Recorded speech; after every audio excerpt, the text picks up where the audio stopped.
नमस्कार दोस्तों, आपका स्वागत है आपके अपने YouTube चैनल खाओ बनाओ किचन में।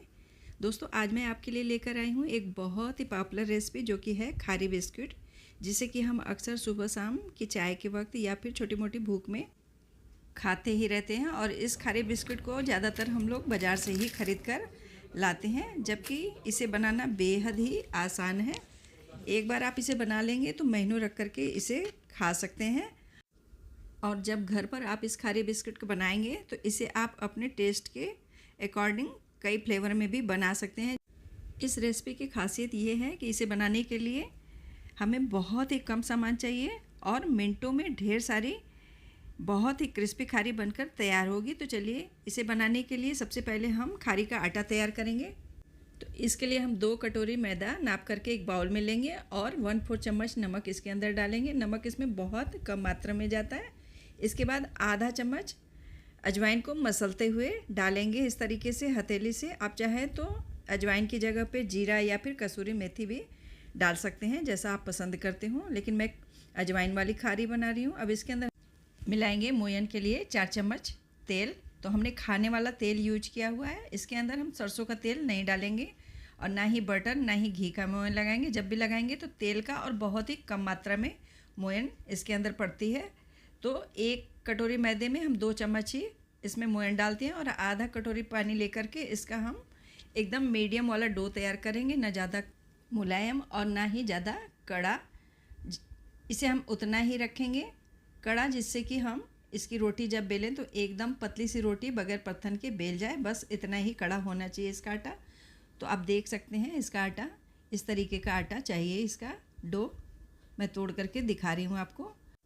दोस्तों, जब भी आप खारी बनाएं तो इसमें मोयन के लिए तेल ही यूज करें। अगर आप घी या बटर डाल देंगे मोयन के लिए तो इसका ऊपरी हिस्सा मुलायम पड़ जाएगा।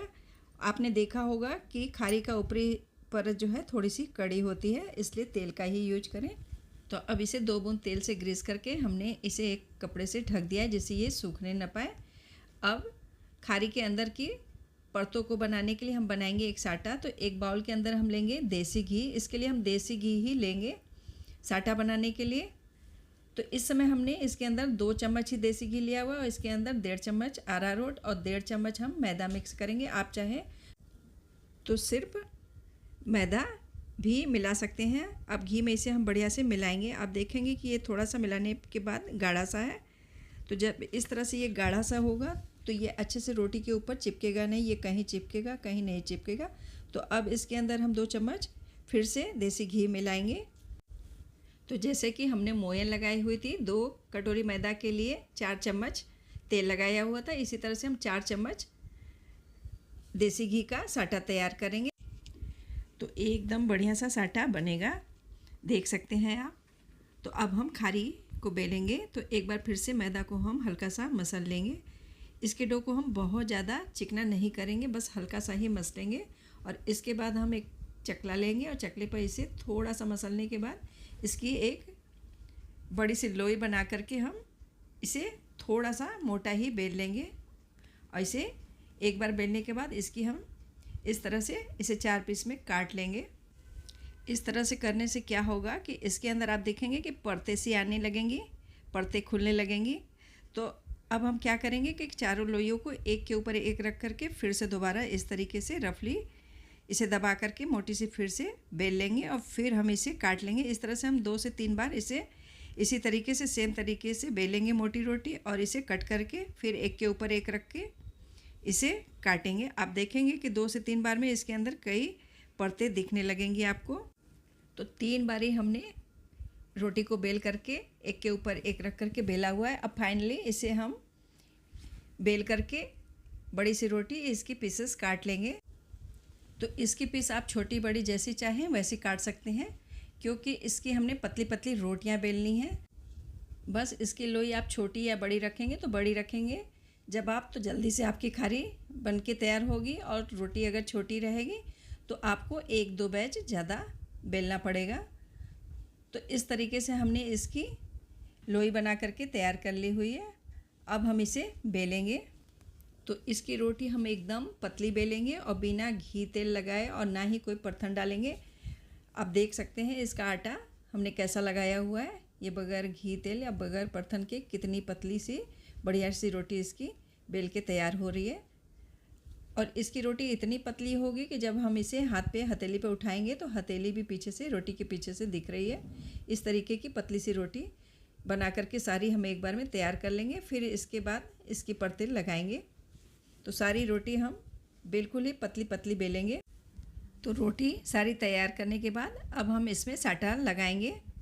तो सबसे पहले हम एक चकले पर रोटी रख लेंगे और इसके अंदर जो साटा तैयार किया हुआ था घी में मैदा और अरारोट को मिला के एक बार इसे खूब बढ़िया से रोटी के ऊपर फैला लेंगे पहली रोटी पर। इसके बाद इसके ऊपर हम दूसरी रोटी रख लेंगे और फिर दूसरी रोटी के ऊपर भी पूरी रोटी पे बढ़िया से साटा को एकदम पतला पतला साटा पूरी रोटी पे फैलाएंगे। इसके बाद तीसरी रोटी भी इसके ऊपर रख लेंगे। आप चाहें तो 2 रोटी भी लगा करके बना सकते हैं, आप चाहें तो 3 से 4 भी रोटी चिपका सकते हैं। तो हमने 3 रोटी चिपकाई हुई है। 3 रोटी पे खूब बढ़िया से साटा एक एक रोटी रखते जाएंगे और इसमें साटा फैलाते जाएंगे। तो 3 रोटी हमने लगा करके तीनों पे साटा लगा लिया हुआ है। इसके बाद हम इसे एक बार ऊपर से मोड़ लेंगे और फिर दोबारा नीचे से थोड़ा सा साटा लगा करके उसे ऊपर की ओर ले जा करके चिपका देंगे और फिर थोड़ा साटा और लगा करके ऊपर से नीचे की ओर और नीचे से ऊपर इस तरीके से मोड़ करके बस इसे तैयार करके हम थोड़ी देर के लिए इसे सेट होने के लिए रख देंगे।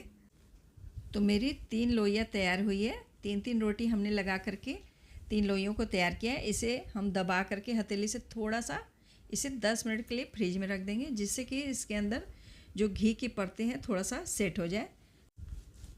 तो फ्रिज से निकालने के बाद आप देख सकते हैं कि इसमें थोड़ी सी कड़ापन आ गया है। इसकी परतें आप देख सकते हैं सेट हो चुकी हैं। तो अब इसे हम बेलेंगे। तो बस अब इसकी हम एक रोटी सी बेल लेंगे, जैसे कि हम नॉर्मल रोटी बेलते हैं, बिल्कुल ही सेम तरीके से बेलेंगे। ना तो इसकी रोटी मोटी रखेंगे ज़्यादा और ना ही ज़्यादा पतली, बस नॉर्मल रोटी होती है जो, बस उससे हल्की सी मोटी रखेंगे और फिर इसे काटेंगे। तो इसकी रोटी को बेलने के समय हमें परथन वगैरह नहीं इस्तेमाल करना है। इसके लिए हम चकले को घुमा लेंगे, तब भी ये खूब बढ़िया से रोटी बेल जाएगी। आप देख सकते हैं हमने इसे कितना मोटा रखा हुआ है। बस नॉर्मल वाली रोटी से थोड़ी सी मोटी है, हल्की सी मोटी है। अब इसे हम किसी चक्कू से या कटर से इस तरीके से जितना भी छोटा बड़ा इसका साइज़ रखना चाहें उस हिसाब से इसे कट कर लेंगे। लंबा या चौकोर या जिस भी आकार में काटना चाहें उस आकार में काट करके अब इसे तलने के लिए हम क्या करेंगे कि सबसे पहले हम इसे काट करके एक प्लेट में निकाल लेंगे तैयार करके। आप चाहे तो एक बार में ही सारी खारी बेल करके तैयार कर लें और चाहें तो एक बैच घी में डालने के बाद फिर दोबारा बेलें, आप जैसे चाहें।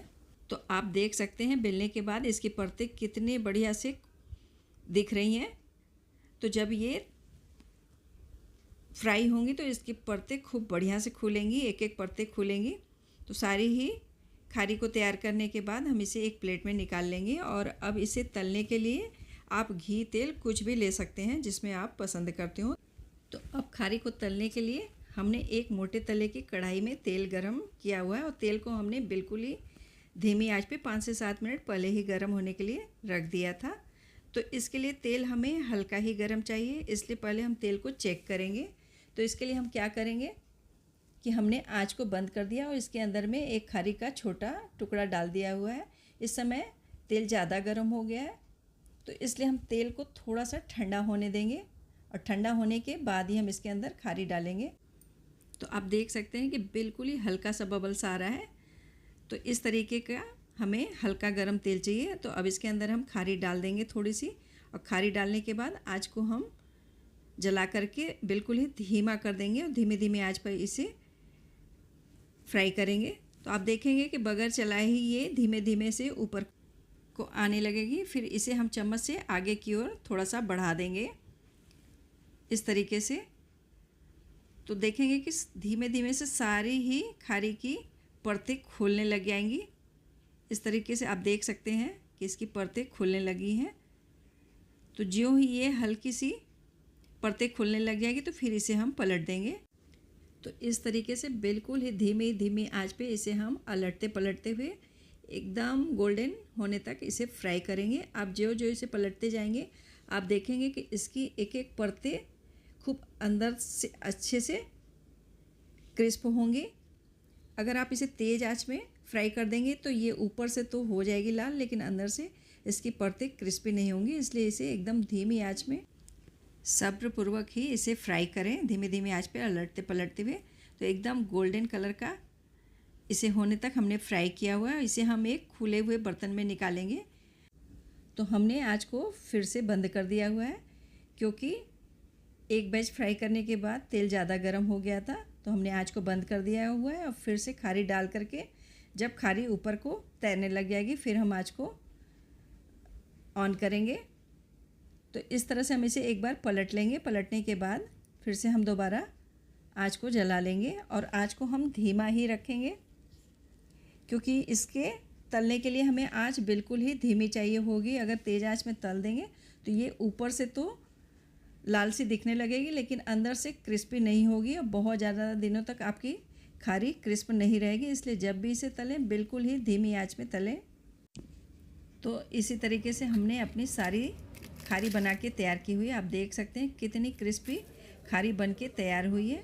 और जब ये पूरी तरीके से ठंडी हो जाएगी फिर इसके बाद आप इसे किसी एयर टाइट जार में रख करके जब चाहे तब चाय के साथ सर्व करें, या मेहमानों के आने पे, या छोटी मोटी भूख में आप इसे खा सकते हैं। इसे आप महीने 2 महीने भी रखेंगे तो ये ज्यों का त्यों रहेगी, फुली फुली सी, ये ज़रा भी मुलायम नहीं पड़ेगी। तो कैसी लगी आपको ये अजवाइन वाली खारी? अगर आप भी चाय के साथ में खारी खाना पसंद करते हैं तो एक बार आप भी घर पर इसे ज़रूर ट्राई कीजिए। बहुत ही आसानी से ये बनती है और एक बार आप इसे बना लेंगे तो इसे 2 से 3 महीने तक भी रख के खाएंगे तब ये ज्यों का त्यों रहेगी। आप इसकी परतें देख सकते हैं कितनी परतों वाली एकदम क्रिस्पी खारी बन के तैयार हुई है। तो वीडियो अच्छी लगी तो इसे लाइक करें, शेयर करें और चैनल को सब्सक्राइब करके बेल आइकन को ज़रूरी दबा दें। तो मिलते हैं फिर किसी और रेसिपी के साथ। Thank you.